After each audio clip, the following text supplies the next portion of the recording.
Hi guys, and welcome to the channel. I've cleaned myself up a little bit because today I'm going to be in front of the camera. I'll speak as eloquently as I can so that everybody can understand my South African accent. And today we're going to talk about Flywing helicopters, in particularly the Bell and the UH-1, that sort of vibe. And this video is intended for the beginner who's now bought this helicopter. So this is not a review. There's plenty of reviews on YouTube, so you can by all means go check those out. But I found that none of them explain the procedure to safely get from out of the box to flying. So this video is not intended for upgrades and third-party accessories or binding your radio, your external radio to this. That's not what this video is about. This video is about unpacking the box, and although it is touted as a ready-to-fly kit, in essence you could take it out of the box, charge it and go fly it. You could do that, but I would highly recommend not to do that and do some pre-flight safety procedures, which is what we're going to talk about today. We're going to talk about everything that's included in the kit. Standard kit, not if you've got 3 batteries obviously, so this has just got a single battery. So let's walk through it. Here's a USB cable which is attached to the H1 unit inside your helicopter, and that attaches to your computer, and there we will find some settings that we will go through, and we use that to calibrate the whole system. Then we have this little guy, which is a bind plug. You would attach this to the receiver, and if you have more than one model, let's say you have an Airwolf and a UH-1 and a Bell, and you want to use the same radio, you will initiate a new program or a new model in the radio, and then you'll bind it to that. This is the standard battery. It's a 3000 for this particular model. The FW450s and the Airwolves come with a 5000 battery, which I have lying over there, which is that much longer. It will not fit into the Bell, although this will fit into the other one. Then we have the standard supplied charger. Now I have done some research on the internet, and everyone says that this is absolute garbage, throw it away. I have found no real proof of that. It is a balance charger. It charges through the balance port like this, and that means that it's limited to about 3 amps because these wires are quite thin. So it's not a fast charger by any means, but this 3000 milliamp battery should only be charged at 3 amps anyway. And from my understanding, or from my research, this balance only charge method, there's no detriment. The only downside is it's limited to 3 amps. So if you really wanted to charge faster, you would need to get yourself another charger that then plugs into the output and the balance, and then you could charge it faster. But a 3000 milliamp battery should be charged at 3 amps, which is 1C. A 5000 milliamp, as in the Airwolf 450, can be charged at 5 amps, which is also 1C. So what I'm saying is that by all means use this charger. It will take about an hour or so to charge, and after actually charging this battery with this charger, I found that the cells were indeed balanced. So there's no settings. You can't use this as a storage charging device or a discharge charger. So if you want those extra functions, I would certainly look at a third-party charger which has those functions. But by all means, from my research, go ahead and use this charger. I'm not saying it's the best charger, but there's nothing wrong with it. Obviously there's your power cable.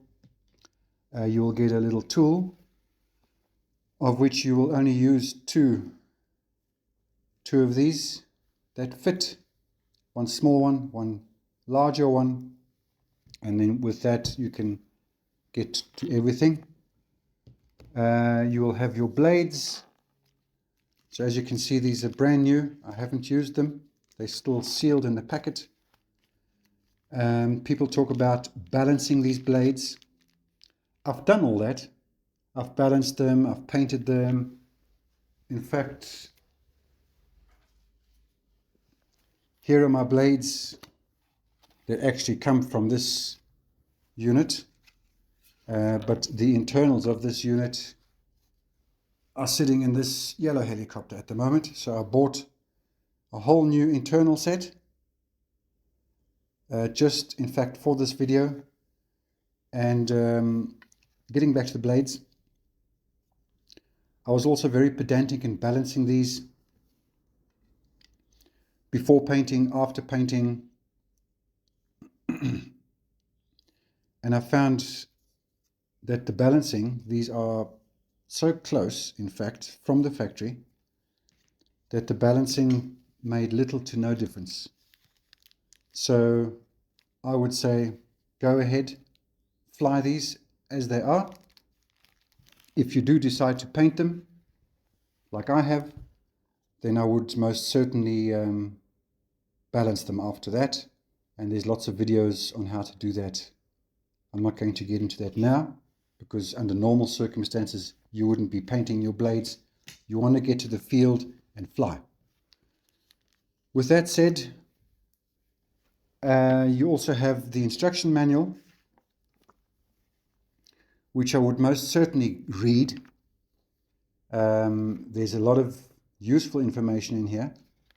I'm not going to go through this instructional manual. In particular, of interest are the flashing modes that are described here. Red flashing, orange flashing, green, purple, blue, whatever.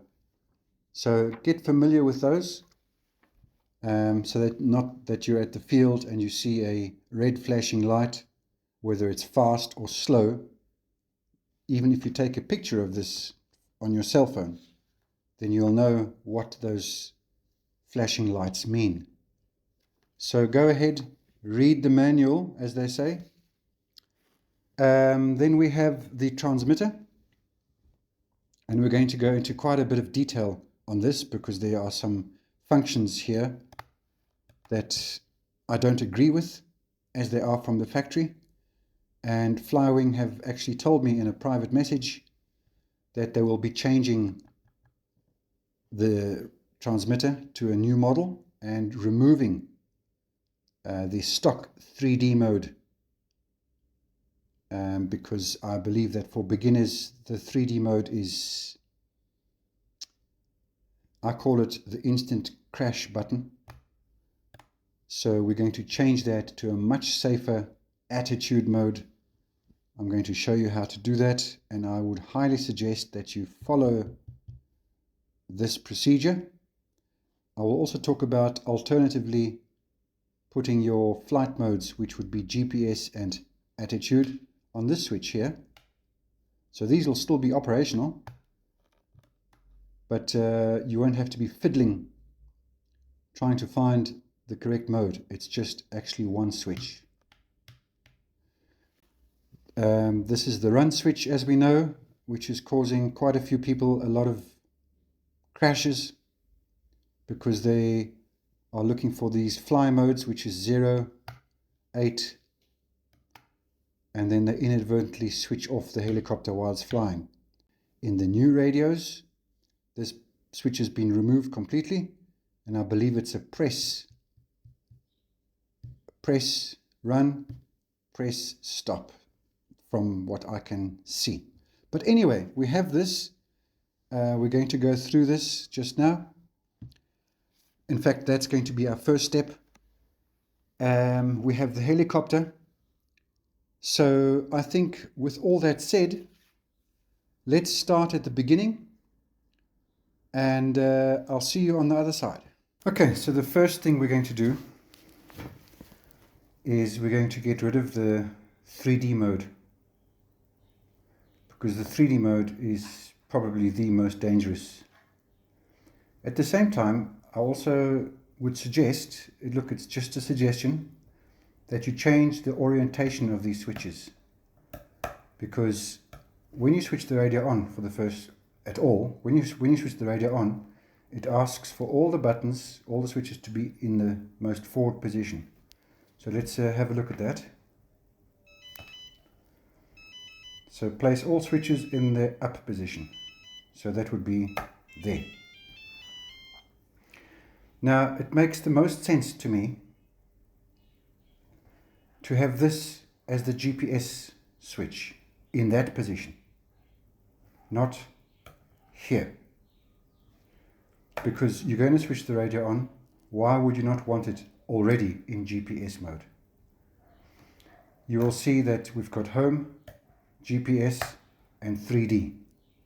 Now 3D is the mode that the factory wants you to rescue your helicopter should you have a compass error.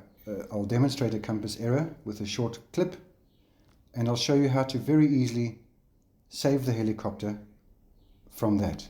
But going to 3D mode to do that would be pretty devastating for a new pilot. So let's first change this. If you want to leave the orientation of these switches as they are, that's fine. But if you only do one thing, please change this 3D mode to attitude mode. So to do that, we're going to press and hold. Now we've unlocked the radio. We're going to press here. We're going to flick this to the 3D mode. Okay. We're going to change. We're going to change this value here to 1400. That's attitude mode. We're going to rename it to attitude. A T T. So you've got your return to home, GPS, attitude. Now this orientation doesn't make any sense to me. And also for these Bell and the UH1s, this invert switch is completely inoperable. It doesn't do anything. So what I would suggest, first of all, is to change the top switch to GPS, this to attitude, and that to return to home. Because as you switch the radio on, that's the standard way that this radio is, and then why not already be in GPS mode? So how do we do that? I want to just quickly change the setting here.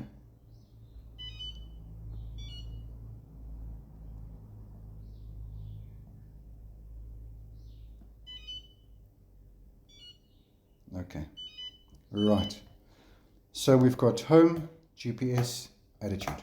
We're going to change the orientation, but still leave the functions.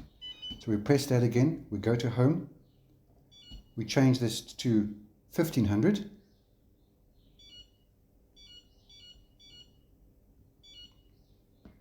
And we name that to GPS.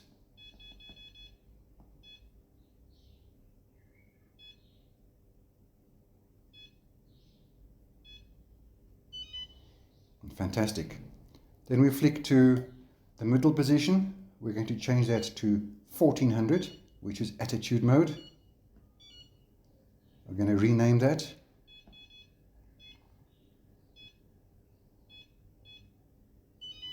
Fantastic. We're going to flick here. We're going to make that return to home. So that is 2000. Going to rename that to return to home.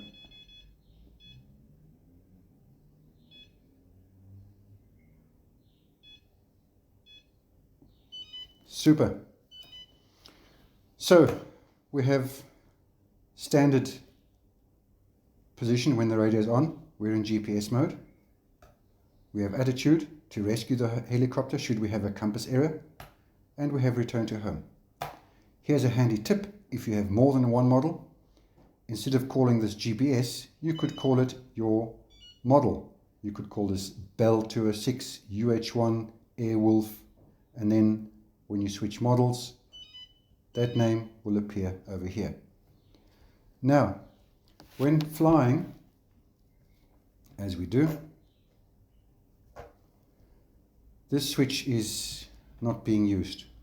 So why not have this as GPS, attitude, GPS, attitude. There's no reaching over, trying to find something in an emergency. So I find that this switch is just so much easier. And if I'm in this position or that position and I want to hit return to home, I can just flick this down and the copter will return to home. So how do we do that? So we're in this position. We're back, we've unlocked the radio, we hit this, and you'll see here there's two switch possibilities. So we've got switch C here and switch D. So let's switch D on. We hit this, press switch D. Now you've got 6 flight modes. 1, 4, 5, 2, 3, and 6. So all we have to do is assign the right values here now. So that's GPS. We want that attitude. So that's already perfect. GPS, attitude, GPS, attitude. Now we want in this position, whether this switch is up or down, to be attitude. So we flick that. We change this to 1400.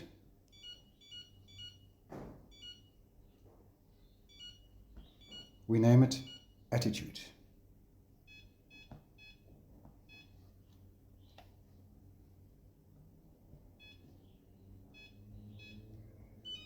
Okay, so whether you're here,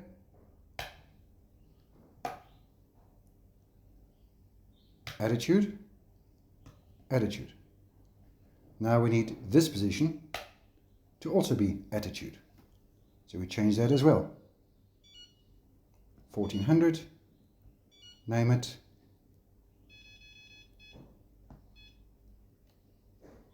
ATT.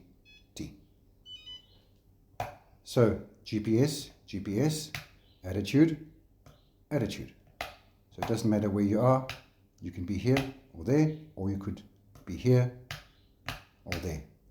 So the reason for that is that if you're in this mode, you don't flick this by accident and something else random happens. That's why we assign this.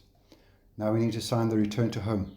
The return to home must be active in this position and in that position. So how do we do that? We flick to the return to home in this position, so up and down. We change that to 2000 and we call this return to home.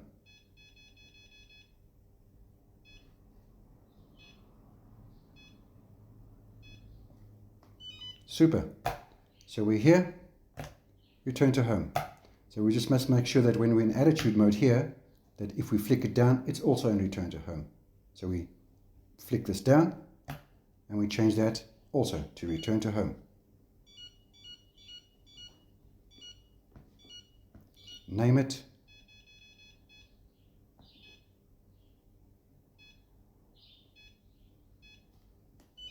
super. So let's go through it. Radio on, everything safe, GPS. You're flying, attitude, GPS, attitude, GPS. You're flying, you decide you want to use the switch rather, attitude. By mistake you hit this switch, it's still attitude, nothing's changed. Then you want to hit return to home, you switch it to return to home. You're flying here, you're in attitude mode, oh dear, return to home, flick it to return to home. As easy as that. Of course, conversely, you could have attitude here and you could have 6G here. All you have to do is assign these two positions in that position to 6G. So that would be flight mode 3 and flight mode 4. You can change that to 1300 and then you'll have attitude 6G. So just make sure that your switch orientation is where you want it when you need it. But as I'm suggesting, is you're flying along, you're in GPS mode, flick it to attitude, happy days, flying, oops-a-daisy, GPS, or oops-a-daisy, return to home. Yes? That's the first thing I would recommend. It's not imperative that you do this, but I think trying to save a helicopter in 3D mode is probably the worst mistake a new pilot can make. Okay, we're at the desk here. We're going to remove the module. The reason for removing the module is because I want you to inspect every screw, cable, whatever it is, to make sure it's tight. You will need these two Allen drivers. They're also on your kit, but I find they're a bit difficult to get in everywhere. So remove the two screws at the bottom and the two screws on the side, each side. Unplug your tail motor. Your tail motor wire is here and the other half is there. They are initially zip tied to here. Carefully snip the zip tie off, unplug the motor,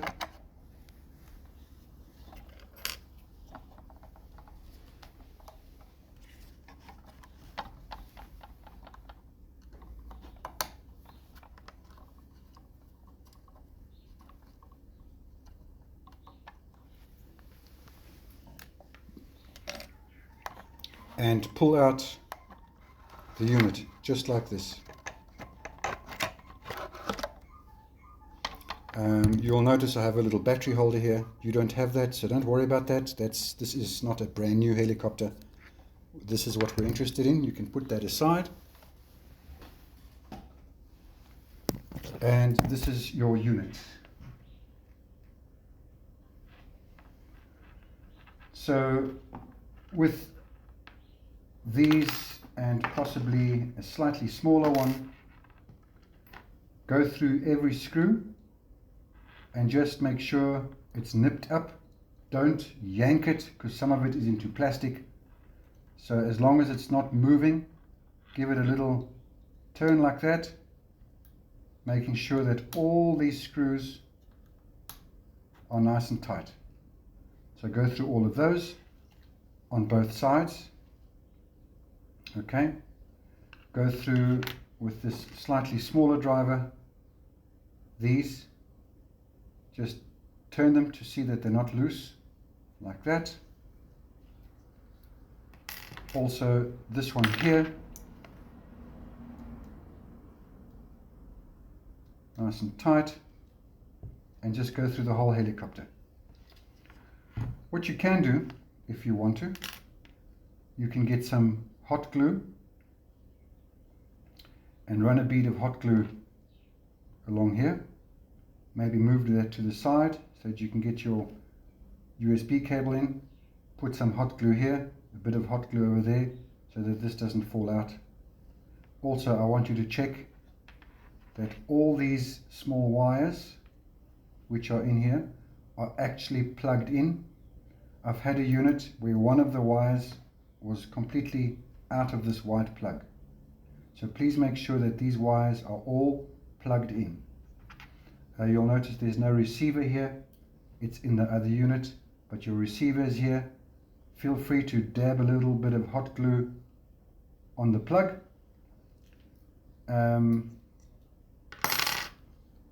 Check that everything's moving nicely.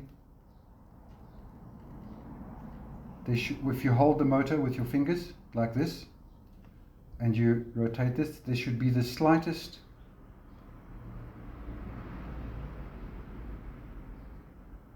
gap . There should be the slightest gap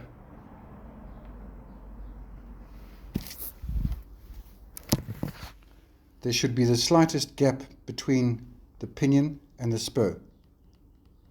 Just like that. Don't know if you can hear it. That's perfect. If it's too tight, you're going to wear out your gear very quickly. So that should spin freely, nicely. While it's out of the helicopter, we're going to connect to the PC and we're going to calibrate this unit. You can connect indoors, but we're going to go outdoors to do the calibration. Right, we've launched our software. We have the unit in hand. We take our USB cable, plug it into the computer, and plug in our unit. You'll notice it starts flashing. You can just put that down and it'll populate a COM port here for you. I would also just like to mention at this point that if you have bought a 4-bladed Huey, or you are putting 4 blades onto your bell, you should reduce the factory motor speed from 70 or 75 to 65. Otherwise you have the risk of overstressing your ESC. So I wanted to just put that in there quickly. So we're at the main screen here. These are all factory settings. I haven't plugged the radio in yet, so we're only reading the information on the actual unit. You'll see that we're in standard flight mode. You have 3 modes to choose from: soft, standard and sport. I would highly suggest you start off in standard mode. These are the standard settings. You'll also notice that the 3D switch is not here because this is a scale heli unit. The FW450 has a 3D switch here. What I would suggest to do is switch off the low battery protection. And the reason for that is with these helis, you're usually flying well within line of sight, 20, 30, 40, 50 meters. So you don't need it to start going up into the sky when it detects a low battery. You can set a timer on your radio or use a battery beeper, and then in case it does, if you have this on and it starts flying and you think you've lost control, you haven't lost control. It's the auto return to home has kicked in. So I would just suggest switching that off completely and just using a battery beeper.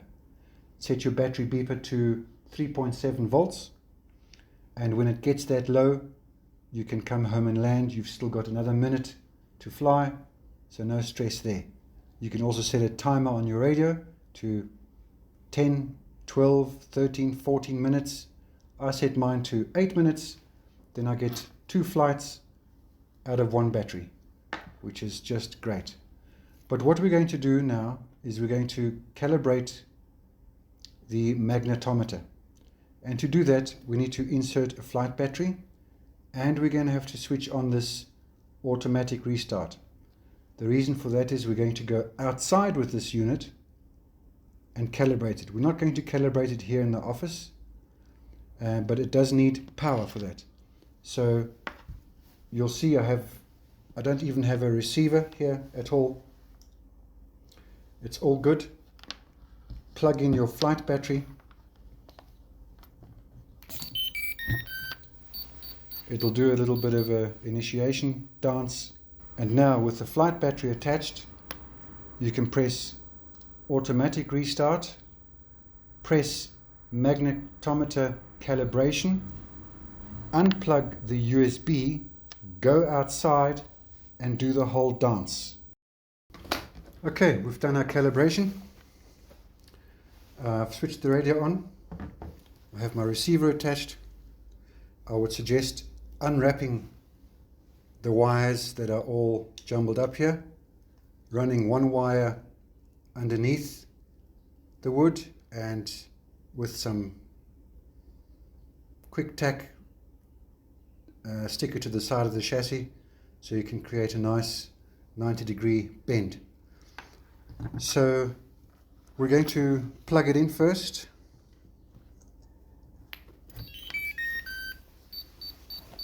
Going to let it initialize.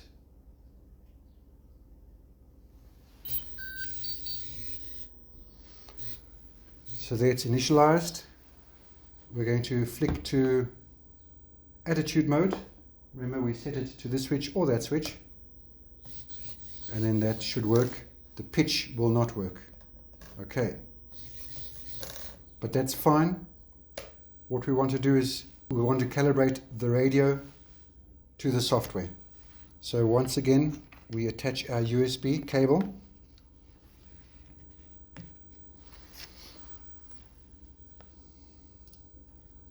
We press connect,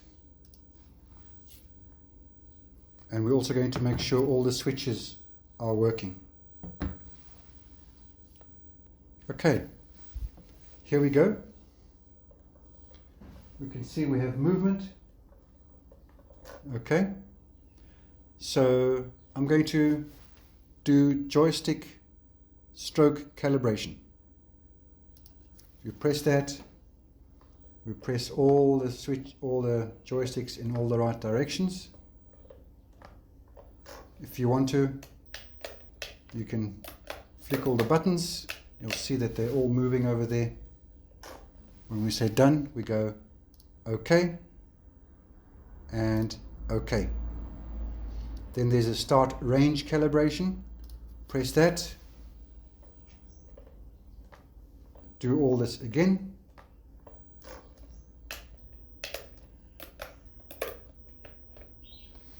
We go OK.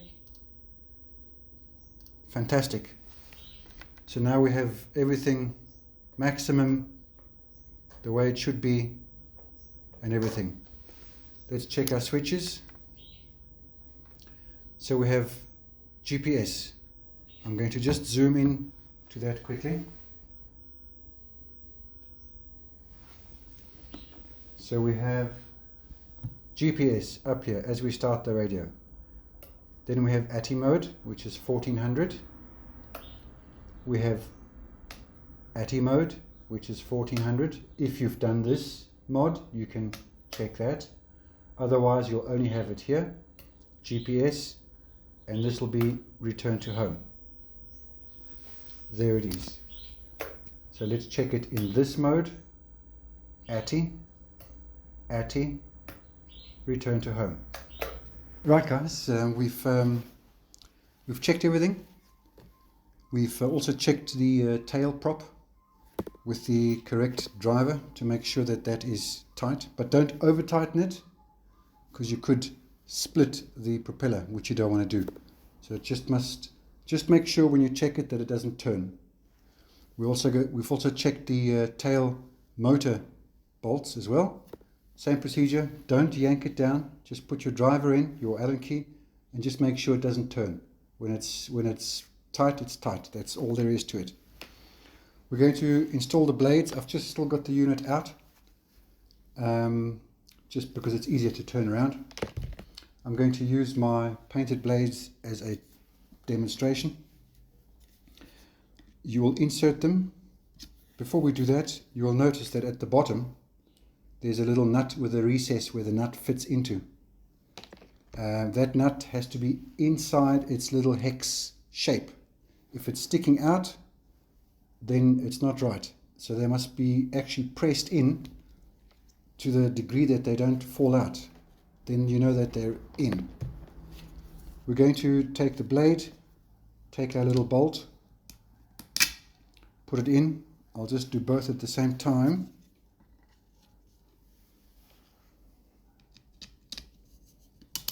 Of course, you would do this with the unit inside the heli. I'm just got it here for demonstration purposes, because how tight do we want these blades? I found that with these scale helis, rather on the loose side than on the tight side. So I've got my Allen bolt in. I'm going to just turn it like this until it stops. Then it's too tight, but anyway, just to get going. I'm going to do the same to this side. Now the nut is located in the little plastic holder underneath, so it can't go anywhere, and the bolt is going through the lock nut part of the nut. So I'm just going to turn it till it stops. There, it's stopped. I'm not going to yank it down, and that is way too tight. Okay, it's just too tight. So how loose do we want these blades? So I found that they should rather be on the slightly looser side than on the tighter side. So I'm going to just turn this just to loosen them slightly. Okay, now I want to feel just that little bit of movement like this. This one is maybe a fraction too loose, and it doesn't take much, eh? I would in fact turn the driver around, stick it in, and give it a tiny turn. Now that's too tight again for me. That feels just right. Going to do the same to this side. That's too loose. A little bit too loose. I'm just going to feel that they feel the same. This whole thing of holding it and doing that, fair enough. It is a way. So as you see now, I've just done this by hand, and I can feel they are pretty much the same. They're not too tight, they're not too loose. If I hold the Heli up like this one is a bit looser, and I'd rather make this one the same as that one, because that will then allow the blades to find their own center of gravity as they spool up. So don't go with this test. It's not really, I found, appropriate for here. Just get a nice feeling. They must just move a little bit like this. If they're too tight, in other words, if you've got them like this and you shake it and then they go down, you will most definitely get a wobble as you try and take off. And I found that rather have them slightly on the loose side. In fact, these are still a little bit too tight for me. I'm going to nip it one little tick there and one tick there, and you'll notice that they'll just flop down now. You see? I found that for these scale helis, that's the way they like to be. That's all done. Your battery's charged. We've spoken about everything. I'm going to just demonstrate some little techniques at the field. Going to discuss the slow takeoff, because under normal circumstances you would have this in the lock position, the motor. You would turn these outwards. You would count to 3 or 4. 1, 2, 3, 4. Let go. You'll hit run. The tail will start first, then the main blades will start. So this is automatically springs to halfway position. You will give a little bit of up and let go. And the helicopter should take off gently. If you give it a little bit of up and you hold it there, the helicopter will tend to jump into the air. So just practice that, and I'll demonstrate it now.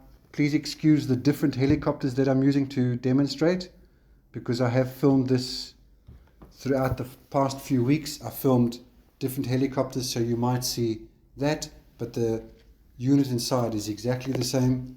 You might see the Airwolf. It's also an H1, slightly different motor, whatever, but the principles are exactly the same. Guys, I hope this video helps you as an introduction to these helicopters. It's not a review. I'd also like to say that this video is completely unsponsored. I'm doing this purely for the fact that there is so much misinformation that I'm trying to condense the various questions that people might have into one video. I did post something on Facebook and asked for suggestions.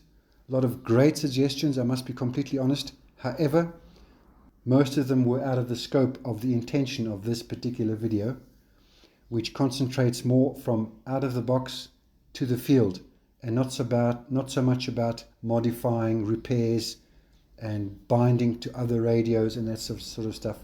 Was not the purpose of this particular video. So thanks to all the guys that commented and responded.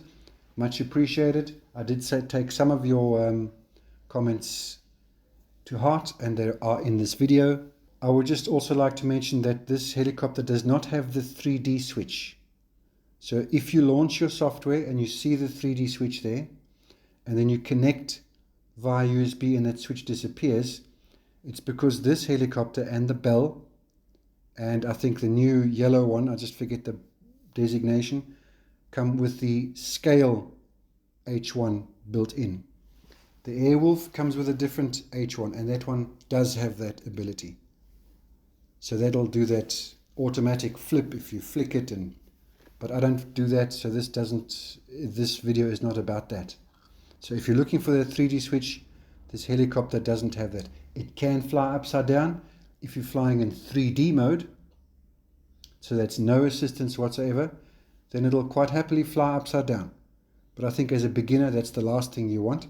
Thanks again to everybody. I hope that this video was useful. If you liked it, think of subscribing. This video will always be free, obviously. It's not sponsored. I bought all this equipment with my own money, but I decided just to make this video to try and help those people that are looking at YouTube reviews where they all claim easy for the beginner, which in essence is true. It is an easy helicopter to fly. It's like a drone, in fact, if you're flying it in GPS mode. But there are still some things that you should consider doing. I'm not saying that this is the best way. I just found that this is the most logical way for me, and I'd just like to share that information with you guys. I'm going to now pull up some videos that I've taken before and explain one or two procedures. We'll see you there. We're up to speed, throttle, let go, and that's just absolutely beautiful.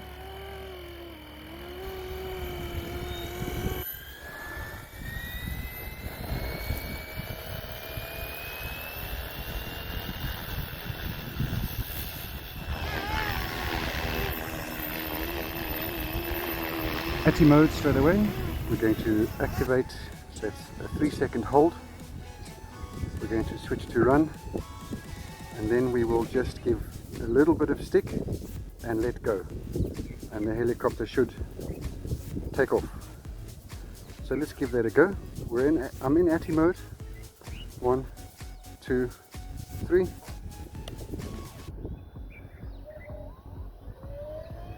So we're still in ATI mode here.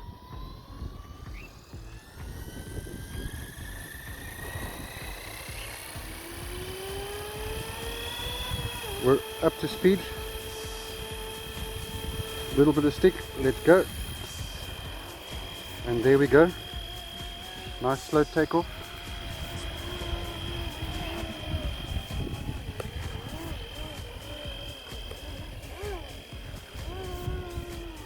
So there was a perfect example of a GPS flyaway.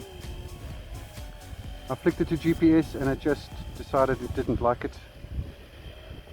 I need to calibrate it here again at the field, but I am flying.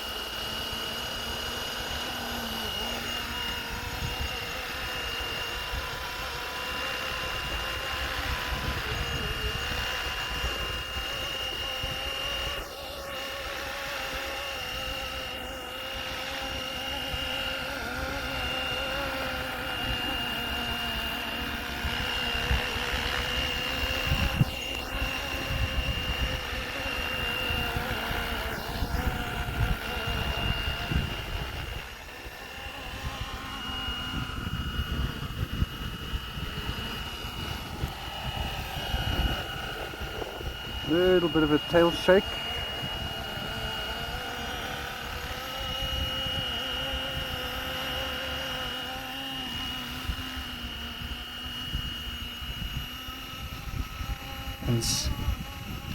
As I'm flying along here, everything's good, but this camouflaged helicopter is now at least 60-70 meters away, and it was at this point here that I just couldn't see it at all, and I had no hope of it ever resurfacing out of these trees here.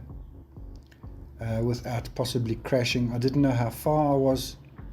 The problem was the wind was coming from the right and it was pushing it to the left, in fact.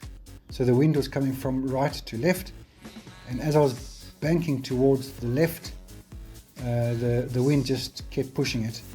And as you can see in this still here, it's just completely disappeared. I'll play it a bit more, can't see it. So the very first thing is I flicked it to GPS mode.